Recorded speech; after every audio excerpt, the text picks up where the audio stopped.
कसं आहे, मला आता बाहेर बोलायची चोरी झालेली आहे. मी भाषण केलेलं त्याचा रेफरन्स तुम्ही काढून बघा. ते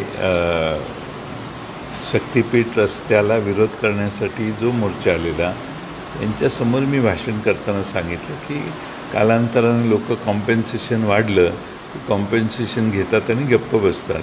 त्यामुळे तुमचं सगळ्यांचं नक्की आहे का? तुम्ही स्ट्रॉंग आहात का? तुम्ही हे शेवटपर्यंत ॲजिटेशन नेणार आहात का?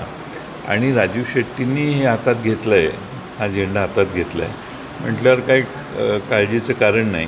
पण राजू शेट्टींचा आता तो विनोदाचा भाग होता की राजू शेट्टींचा आमच्यावर विश्वास नाही, आम्ही त्यांना उभं राहायला सांगत होतो.